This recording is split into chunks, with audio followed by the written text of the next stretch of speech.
Boa noite, a graça e a paz do Senhor Jesus, amém?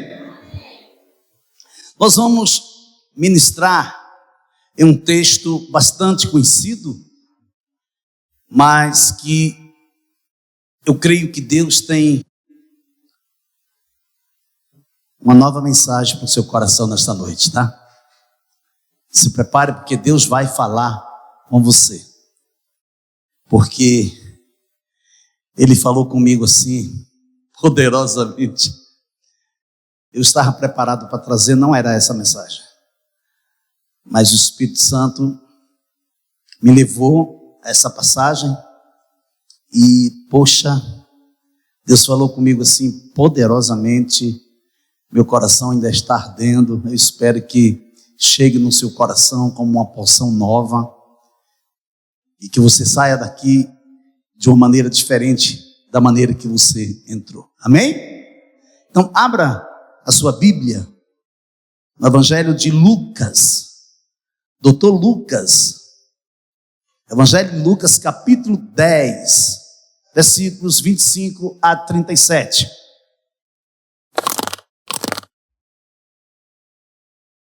E eis que certo homem, intérprete da lei, se levantou com o intuito de pôr Jesus à prova e disse-lhe: Mestre, que farei para herdar a vida eterna? Versículo 26. Então Jesus lhe perguntou: que está escrito na lei? Como interpretas? A isto ele respondeu: amarás o Senhor teu Deus de todo o teu coração, de toda a tua alma, de todas as tuas forças e de todo o teu entendimento, e amarás o teu próximo como a ti mesmo. Então Jesus lhe disse: respondeste corretamente, faze isto e viverás. Versículo 29. Ele, porém, querendo justificar-se, perguntou a Jesus: quem é o meu próximo? Jesus prosseguiu dizendo: certo homem descia de Jerusalém para Jericó e veio a cair em mãos de salteadores, os quais, depois de tudo lhe roubarem, lhe causarem muitos ferimentos, retiraram-se deixando-o semi-morto. Casualmente descia um sacerdote por aquele mesmo caminho e, vendo-o, passou de largo. Semelhantemente, um levita descia por aquele lugar e, vendo-o, também passou de largo. Versículo 33. Certo samaritano que seguia o seu caminho passou-lhe perto e, vendo-o, compadeceu-se dele e, chegando-se, pensou-lhe os ferimentos, aplicando-lhe óleo e vinho e colocando sobre o seu próprio animal, levou-o para uma hospedaria e tratou dele. No dia seguinte, tirou 2 denários e os entregou aos hospedeiros, dizendo: cuida deste homem, e se alguma coisa gastares a mais, eu te indenizarei quando voltar. Versículos 36. Qual destes 3 te parece ter sido o próximo do homem que caiu nas mãos dos salteadores? Respondeu-lhe o intérprete da lei: o que usou de misericórdia para com ele. Então Jesus lhe disse: vai e procede tu de igual modo. Vamos orar? Curva a tua cabeça, vamos orar. Querido Deus, amado Pai, nos aquietamos agora diante de Ti e te pedimos, Pai, em nome de Jesus, fala conosco, fala com a Tua igreja, que nós queremos Te ouvir, Senhor, em nome de Jesus, amém. Eu estou intitulando essa mensagem de faça isso e viverás. A pergunta que o perito da lei faz para Jesus é muito complexa. O que fazer para herdar a vida eterna? Por que é complexa? Porque a vida eterna é uma herança. Você já parou para pensar sobre isso? A vida eterna é uma herança. Ele queria ganhar a vida eterna fazendo algo. Herança não é fruto de esforços humanos. Só herdeiros legais herdam. É incrível, né? Olha que este homem, ele era um perito da lei. E ele vai em direção a Jesus para lhe fazer uma pergunta. O que fazer para herdar a vida eterna? Herdar a vida eterna não se consegue com méritos humanos ou obras. Herdar a vida eterna é fruto da graça. Diga comigo assim, fruto? Não, isso não é fruto. Diga, fruto da graça. Existe um princípio que acompanha o processo da vida eterna, que sem esse princípio é impossível você herdar a vida eterna. Mas pastor, que princípio é esse? Você precisa nascer de novo. O princípio que acompanha o processo da vida eterna nos coloca em uma posição que, se não acontecer conosco o que Jesus fala sobre a vida eterna, nós não veremos o reino de Deus e nós não entraremos no reino de Deus. Abra sua Bíblia, Evangelho de João, capítulo 3, versículos 3 aos versículos 7. Respondeu Jesus: em verdade lhe digo que, se alguém não nascer de novo, não pode ver o reino de Deus. Nicodemos perguntou: como pode um homem nascer sendo velho? Será que pode voltar ao ventre materno e nascer uma segunda vez? Jesus respondeu: em verdade lhe digo, quem não nascer da água e do Espírito não pode entrar no reino de Deus. Versículo 6. O que é nascido da carne é carne, e o que é nascido do Espírito é Espírito. Não fique admirado por eu dizer, vocês precisam nascer de novo. João capítulo 3, versículo 3 a 7. Preste bem atenção o que é que Jesus diz, ó. Ele diz, ó: Jesus respondeu: em verdade lhes digo, quem não nascer da água e do Espírito, o que é que acontece? Não pode entrar no reino de Deus. Mas o que foi que ele disse antes? Veja aí no versículo 3. Jesus respondeu: em verdade lhe digo, que se alguém não nascer de novo, não pode ver o reino de Deus. Então você nasce de novo e você vê o reino de Deus. Você entra no processo de santificação progressiva, que é de fé em fé, que é de glória em glória, que é dia após dia, para que você possa entrar no reino de Deus. A primeira parte dessa mensagem que eu estou chamando, faça isso e viverás, a primeira parte é: como você tem interpretado? Deixa eu falar uma coisa para você, igreja amada.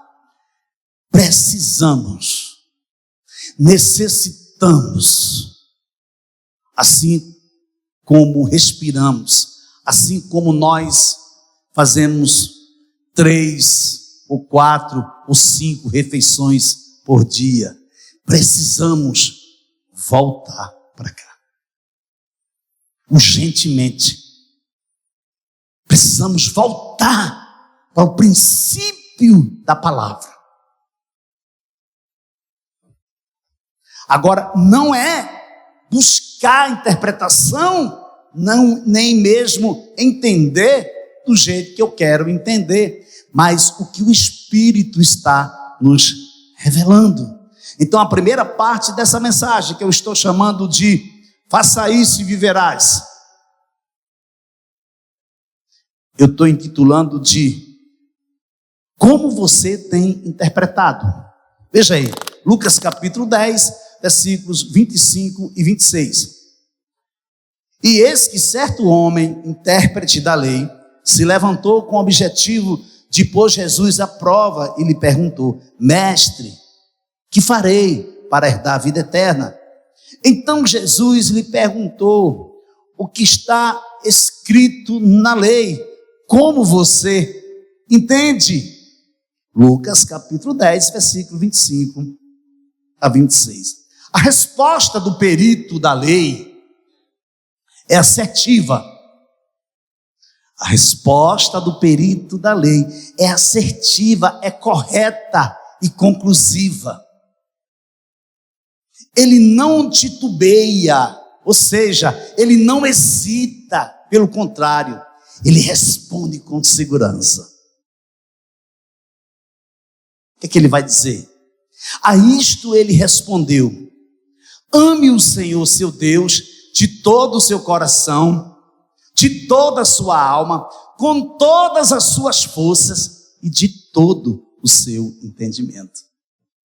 Aí ele vai complementar, ó, e ame o seu próximo como você ama a si mesmo. Lucas capítulo 10, versículo 27. Percebemos que ele responde corretamente. Amém, igreja?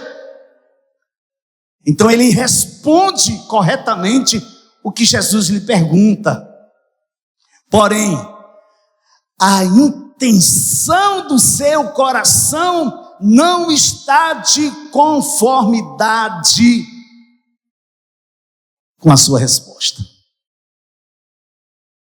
Isso é muito sério. Isto é seríssimo. A primeira vez que eu fui fazer um curso de obreiro, me entregaram material e me entregaram uma apostila. Quando eu abri a apostila, na primeira parte da apostila tinha uma frase bem grande, em letras garrafais, que dizia: o que tu fazes fala mais alto do que o que tu dizes. Então, nem sempre aquilo que você sabe, você faz. Nem sempre o que você declara é de fato a intenção do seu coração. A resposta do perito da lei para Jesus é correta. Ele diz o seguinte: ame o Senhor seu Deus de todo o seu coração, de toda a sua alma, com todas as suas forças e de todo o seu entendimento. E ame o seu próximo como a si mesmo. Está correto. Mas a intenção do coração dele não estava na direção, não estava de conformidade com o coração de Deus. A pergunta que eu quero fazer para você nesta noite: o que você está vivendo hoje está de conformidade com a vontade de Deus para a sua vida? Pois ele se dirige até Jesus com o objetivo de colocar Jesus à prova. Veja aí. Ao ponto dele citar as Escrituras corretamente, mas a intenção do coração dele era colocar Jesus à prova. Quantas vezes temos desvirtuado a intenção de nossos corações? Pensamos uma coisa, e falamos outra coisa. Queremos uma coisa, mas falamos outra coisa.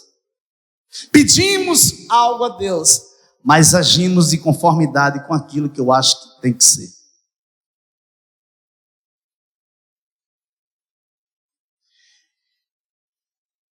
Pela misericórdia de Deus, pela bondade dEle, pela graça dEle, eu tenho meditado, tenho buscado a presença dEle para que eu possa aprender mais e mais sobre o processo e o propósito. E tenho me deparado com situações que parece que eu estou vivendo aquilo que eu estou lendo, parece que eu estou caminhando, vivenciando por aquele processo. Eu não sei como está a sua vida hoje, eu não sei. Eu não sei qual o processo que você tem vivido hoje. Mas eu quero dizer algo para você. O importante é que você está caminhando em direção ao propósito de Deus para a sua vida. Haverá acontecimentos, ou dentro do processo haverá um momento que vai doer. Haverá um momento que você não vai entender nada, absolutamente nada, e você vai abrir a sua boca e vai dizer: Senhor, eu tenho amado meu Deus acima de todas as coisas, de todo o meu coração, de toda a minha alma, com todas as minhas forças e de todo o meu entendimento. Eu tenho amado o meu próximo. O que é que está acontecendo? Estava tudo bem e agora parece que está tudo fora do lugar. É o novo de Deus levando você para se adequar dentro do processo que vai te levar ao cumprimento do propósito. Pedimos algo a Deus, mas não nos examinamos primeiro. Não nos submetemos ao processo, porque existem etapas desse processo que eu não estou disposto a passar. Meu Deus, isso é muito sério. Não estou disposto a passar. Simplesmente, eu pensei que era diferente. Eu pensei que eu não ia ter que sofrer tanto assim. Eu pensei que eu não ia ter que chorar. Já secou minhas lágrimas. Eu estou fora. Eu não quero isso para mim, não. E Deus está bem pertinho de você, dizendo: eu tenho cuidado de você.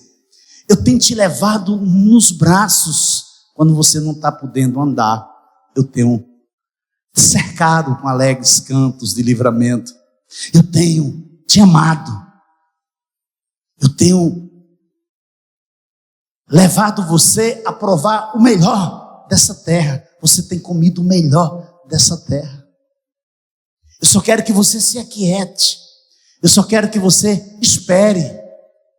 Aquieta teu coração, porque eu sou o teu Deus e eu sei o que eu estou fazendo na tua vida. Um povo que é conhecido como um povo que se chama pelo meu nome, declarado pelo próprio Deus, estão perdidos. Sabe por quê? Porque não sabem pedir. Veja aí, abra Tiago 4, a partir do versículo 1 ao 4. De onde procedem as guerras e brigas que há entre vocês? De onde, senão dos prazeres que estão em conflito dentro de vocês? Vocês cobiçam e nada têm, matam e sentem inveja. Matam e sentem inveja, mas nada podem obter. Vivem a lutar e a fazer guerras. Nada têm porque não pedem. Pedem e não recebem, porque pedem mal, para esbanjarem em seus prazeres. Gente infiel. Vocês não sabem que a amizade do mundo é inimizade contra Deus? Aquele que quiser ser amigo do mundo se torna inimigo de Deus.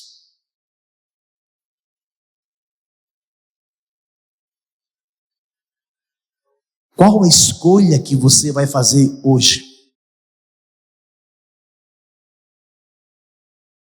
Você precisa fazer uma escolha hoje. Em qual direção eu vou seguir? Eu quero ser amigo de Deus ou eu quero ser inimigo de Deus? Igreja, não temos mais tempo para duvidar. Não temos mais tempo para estar na corda bamba. Tinha um jovem, essa história foi uma história real. Ele fazia parte da juventude, da mocidade da igreja, e certo dia ele encontrou um amigo de colégio, e aquele amigo convidou para ele ir dar um passeio com ele. E ele pediu para a mãe. O pai dele já tinha falecido, já tinha morrido. E a mãe permitiu que ele fosse. Ele foi. Quando ele acordou de manhã, que a mãe dele chamou ele para ir para a igreja, ele disse: não, mãe, eu não vou hoje. Primeira vez que ele disse que não ia. A questão não é a igreja que ele deixou de ir. A questão é que ele mudou de prioridade da noite por dia. Disse: não, não vou. E a mãe dele, muito sábia, deixou ele quieto. E foi para a igreja, orou muito por ele. Os colegas, os amigos dele, perguntaram por ele. A mãe dele disse: não, ele estava um pouco indisposto, falou que não vinha hoje. Passou, segunda semana ele não foi, terceira semana ele não foi. Passou-se um mês e ele se ausentou totalmente da convivência com seus amigos, com a sua família espiritual.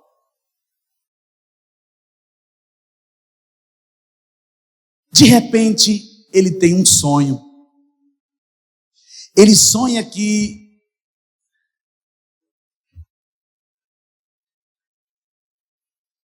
ele estava em cima do muro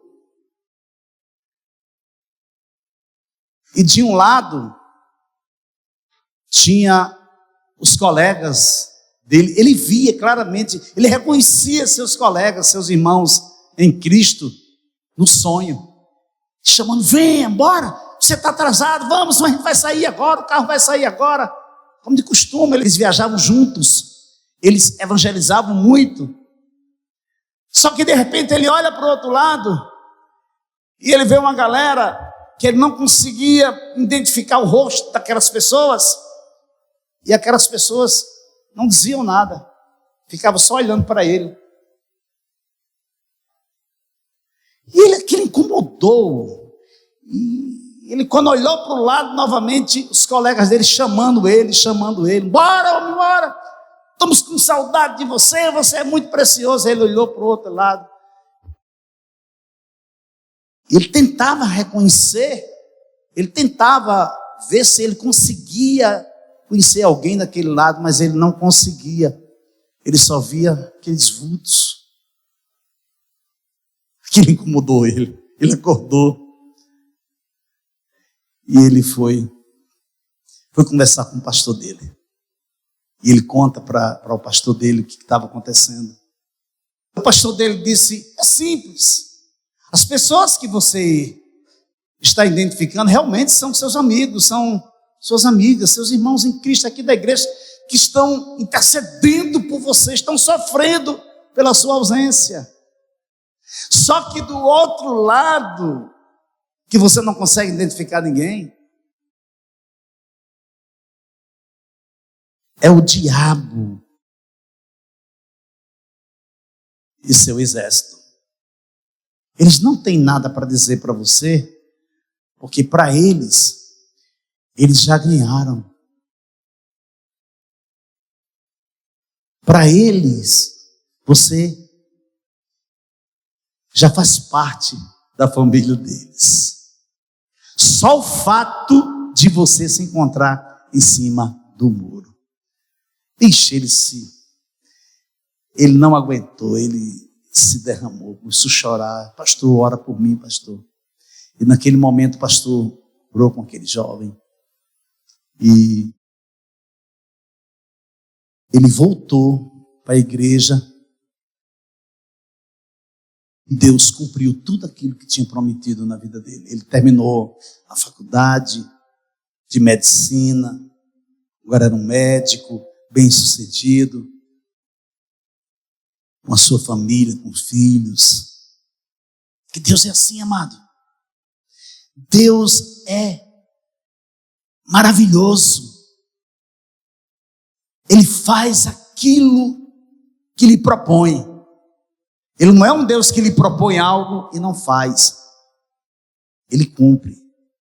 Percebemos que existe uma escolha entre fazer a vontade de Deus ou fazer nossa própria vontade. Existe uma escolha. Pode sim acontecer um desalinhamento entre o que eu digo, o que eu sei e o que eu faço. Eu sei muito bem que a palavra de Deus fala isso. Então eu sei. Porém, eu não sigo na direção de trazer ela para a minha vida e evidenciar ela na minha vida real. Então, o que é que acontece? Eu sei. Eu declaro, como o doutor da lei, o perito da lei disse. Ama a Deus acima de todas as coisas. Ele cita a passagem completa. Mas a intenção do coração dele era outra. Então, existe um desalinhamento entre o que eu digo, entre o que eu sei e entre o que eu faço. Mas não é isso que Deus tem para você. Não é isso que Deus quer que aconteça com você. Deus quer que você entenda, que você compreenda e que você aceite. E que você se renda de uma vez por todas. Ame o Senhor, seu Deus, de todo o seu coração, de toda a sua alma, com todas as suas forças, de todo o seu entendimento. Corretíssimo. Ele completa, ele complementa. E ame o seu próximo como você ama a si mesmo. A resposta de Jesus muda todo o cenário. É incrível. A resposta que Jesus vai dar para ele vai mudar todo o cenário. Então Jesus lhe disse: você respondeu corretamente. Faça isto e você viverá. Meu Deus. Lucas capítulo 10, versículo 28. Não basta somente eu ter conhecimento das Escrituras. Eu preciso vivê-las e seguir na condução da integridade delas. Não adianta. Não adianta eu saber de Bíblia, de Gênesis a Apocalipse, de capa a capa. Se eu não evidenciar, se a condução da minha vida não for a integridade da palavra, eu estou plantando vento. O que é que acontece com quem planta vento? Colhe tempestade. A pessoa, você fica olhando para o céu, olhando para o céu, olhando para o céu e olhando para o céu. O que você vai ter em troca? Fé, amados. Oração já diz, ora. É pessoal. Eu vou orar e vou ter ação. Vou andar em direção àquilo que eu estou colocando diante de Deus. Minha fé não pode ser uma fé fingida. Minha consciência tem que ser uma consciência pura.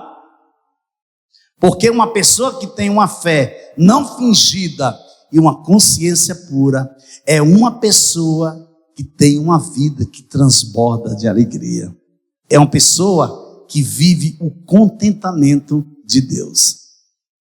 É uma pessoa que sabe que está passando por provações, mas que a alegria do Senhor é a nossa força. Eu estava estudando hoje a palavra e me deparei com algo interessante. Diz assim que existe um adágio popular, porque é um adágio popular, viu, amados? Eu vou explicar por que um adágio popular, ou se tornou popular, vou colocar assim, algo que se tornou popular. Na presença do Senhor, até a tristeza, o quê? Salta de alegria. Essa passagem está no livro de Jó. É Deus falando sobre o Leviatã, o monstro mais forte que existe. Então Deus está dizendo que na presença do Leviatã, até a tristeza salta de alegria. Aí pegaram o texto e tiraram fora do contexto. Isso não quer dizer que a alegria do Senhor dissolve toda a tristeza. A tristeza pode durar uma noite inteira, mas a alegria vem pela manhã. Alegrai-vos, outra vez te digo, alegrai-vos. Por quê? Porque haverá um momento que a tristeza vai bater na minha porta. Eu devo entender uma coisa, eu tenho que me alegrar, porque a alegria do Senhor é a nossa força. Então, se eu andar de cabisbaixo, andar de cabeça baixa, eu andar tristonho, eu não vou alcançar o máximo do potencial de Deus na minha vida. Não vou. Porque eu vou estar barrando com a tristeza. Consciência pura. O que é uma consciência pura? É uma mente alinhada à vontade de Deus, permitindo adoração sincera e conduta honesta, sem nada esconder perante Ele e perante os homens. Segunda parte da mensagem. Quem é o meu próximo? Quem é o meu próximo? Lucas capítulo 10, versículo 29 a 30. Você abriu? Ou você continua com a sua Bíblia aberta? Lucas capítulo 10, versículo 29 e 30. Mas ele, querendo justificar-se, perguntou a Jesus: quem é o meu próximo? Jesus prosseguiu dizendo: um homem descia de Jerusalém para Jericó e caiu nas mãos de alguns ladrões. Estes, depois de lhe tirar a roupa, de causar muitos ferimentos, retiraram-se, deixando-o semi-morto. Evangelho de Lucas, capítulo 10, versículos 29 a 30. Sempre que tentarmos nos justificar, mostrando o nosso conhecimento, ou até mesmo apontando para o que estamos fazendo em prol da excelência, Jesus nos mostrará o caminho que devemos seguir. É incrível. Sempre que eu tentar me justificar, ou eu tentar mostrar que eu estou fazendo com excelência, sempre Jesus irá me apontar o caminho que eu devo seguir. Olha o que é que ele vai dizer. João 14, versículo 4. E vocês conhecem o caminho, isso é ele falando para Tomé. E vocês conhecem o caminho para onde eu vou. Então Tomé disse a Jesus: não sabemos para onde o Senhor vai. Como podemos saber o caminho? Jesus respondeu: eu sou o caminho, a verdade e a vida. Ninguém vem ao Pai senão por mim. Evangelho de João, capítulo 14, versículo 4. A primeira pergunta que o perito fez a Jesus é uma pergunta ofensiva. A segunda pergunta que ele vai fazer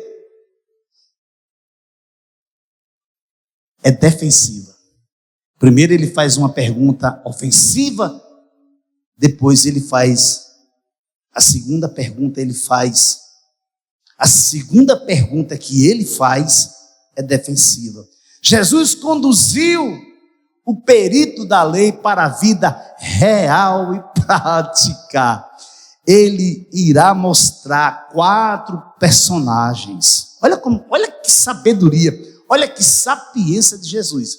Ele está sendo agredido por um homem que é conhecido como um doutor da lei, perito da lei, que está ali para fustigar, para tentar, com a intenção de tentar Jesus, para que os outros mestres da lei enxerguem Jesus falando coisas fora de contexto. E Jesus pergunta o que é que a Escritura diz. E ele fala corretamente. Ele fala do primeiro mandamento que é seguido do segundo. Depois, Jesus diz, olha, faz isso e viverás. Ele, insatisfeito, ele pergunta, quem é o meu próximo? Jesus poderia muito bem continuar trabalhando com ele no âmbito do disse-me-disse, né? Mas Jesus não, diz, faz o seguinte, ó, vem para cá, eu vou trazer você para o âmbito da vida real. Quero colocar você dentro da prática, saber o que é que você sabe e o que é que você tem praticado. Esse é o papel da igreja, amados. Esse é o nosso papel. A gente precisa meditar na palavra de Deus, precisamos tirar tempo sozinho com Deus, mas precisamos viver aquilo que Ele tem falado conosco através da sua palavra no tempo sozinho. Aí Ele vai agora chamar ele para o âmbito relacional, para a realidade da vida.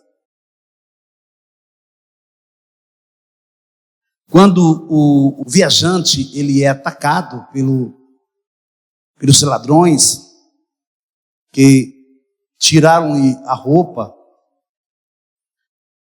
e depois de lhe roubarem tudo, causarem muitos ferimentos,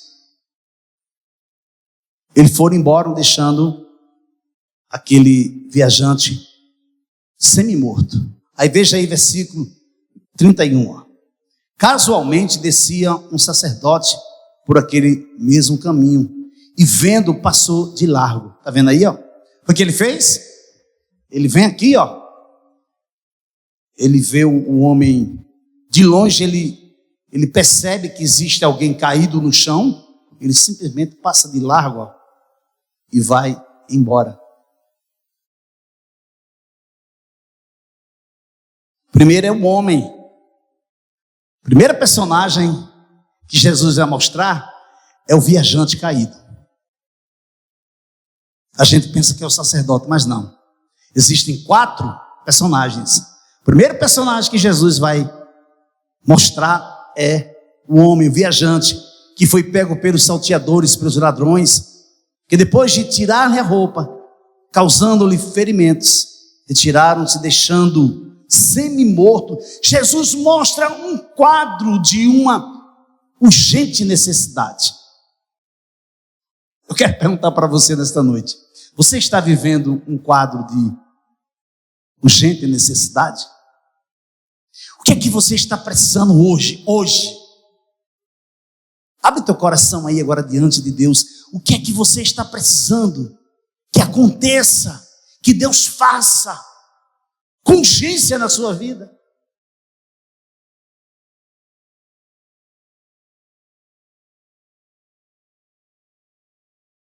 Porque foi exatamente que Jesus vai começar a mostrar a situação desse viajante.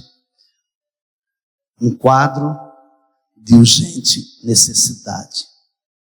Um quadro de urgente necessidade. Onde não há escapatória. Ou você faz alguma coisa, ou você não faz. É incrível. Não existe meio termo. Ou você é, ou você não é.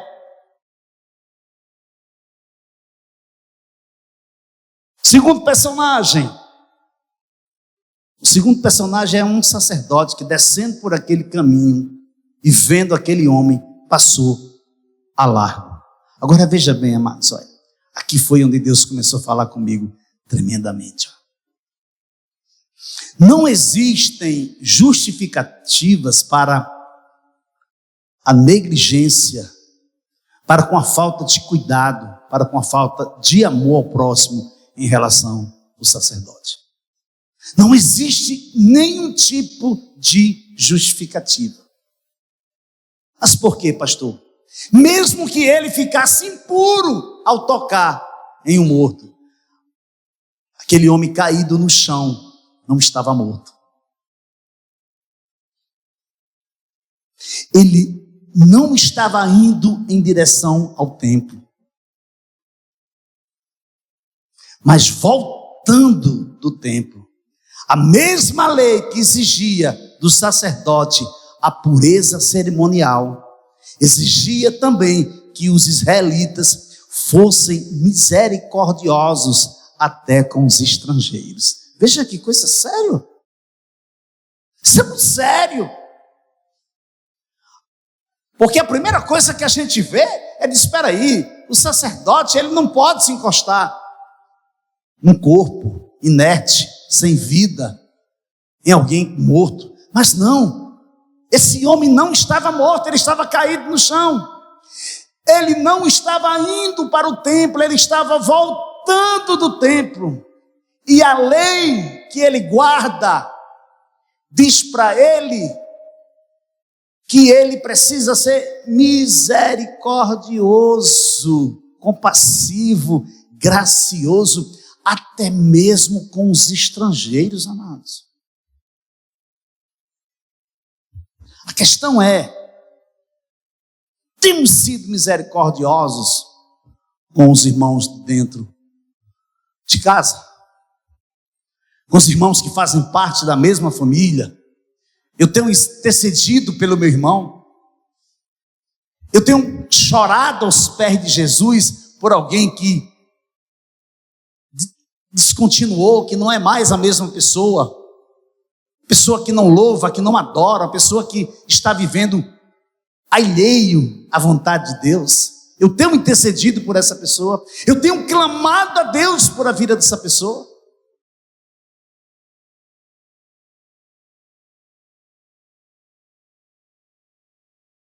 O terceiro, logo após o sacerdote, que vem descendo, é o levita.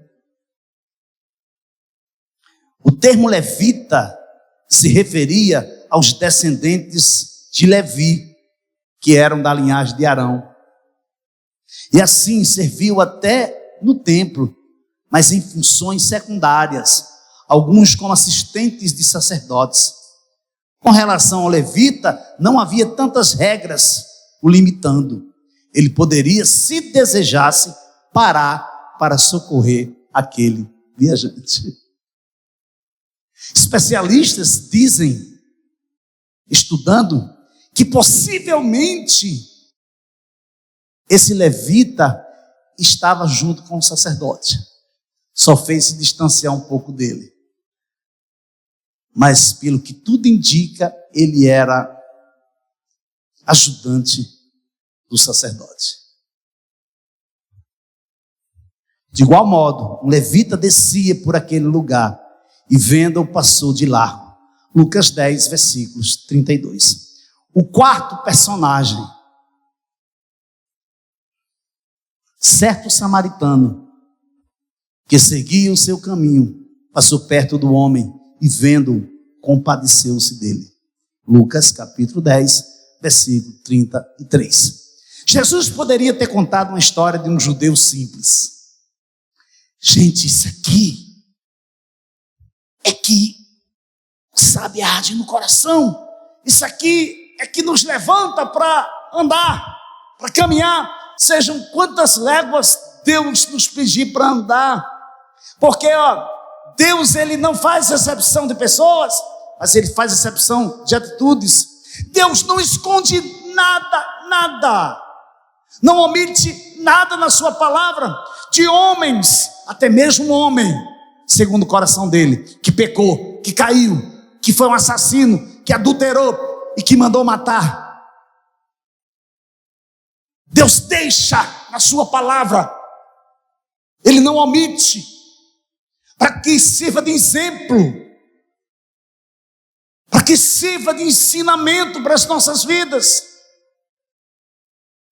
E Jesus poderia muito bem ter contado uma história de um judeu simples, mas um judeu que se compadeceu, descendo, viu aquele homem caído e se aproximou, desceu do seu animal e cuidou das feridas daquele homem, colocou ele no animal, o levou para a hospedaria. Meu Jesus!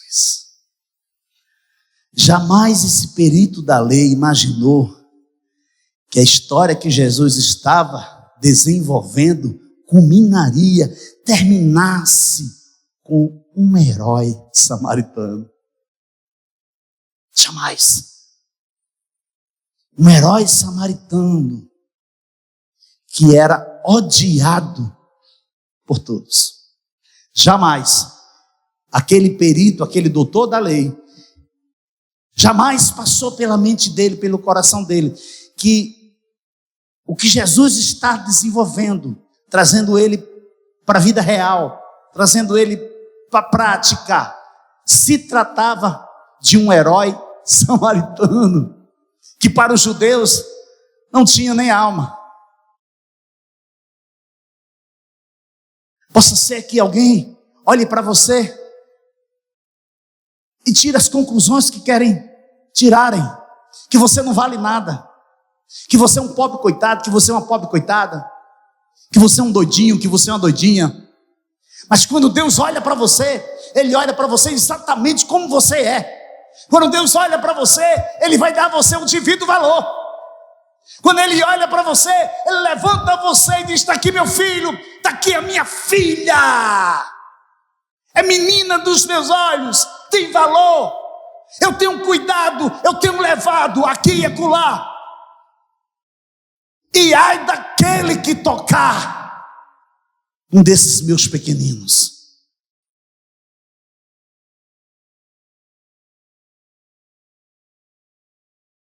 Porque a gente olha para a personificação do sacerdote, depois a gente olha para a personificação do levita, e Jesus diz: espera aí,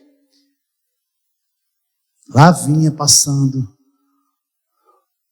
o samaritano, e ele olha e se compadece daquele homem caído no chão.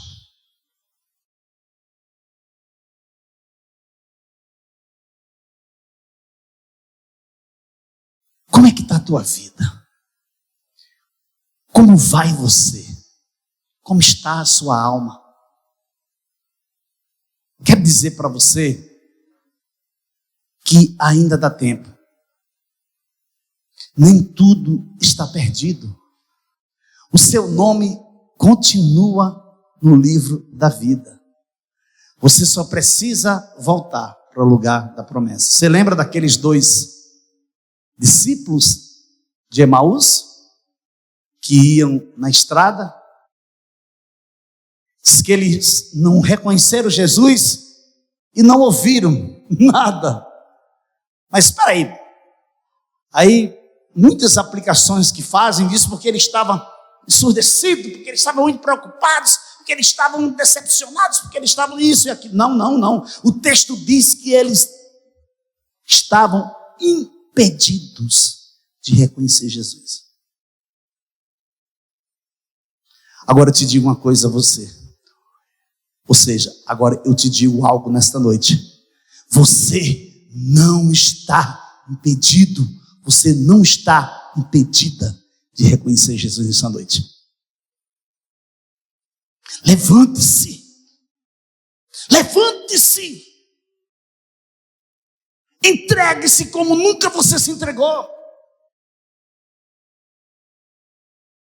Existem muitas pessoas que estão esperando você se levantar e bater na porta delas.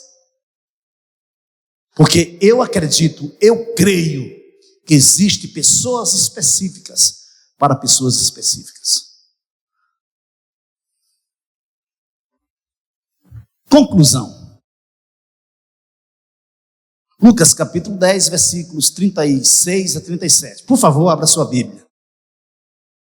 Então Jesus perguntou: qual destes três lhe parece ter sido próximo do homem que caiu nas mãos dos ladrões?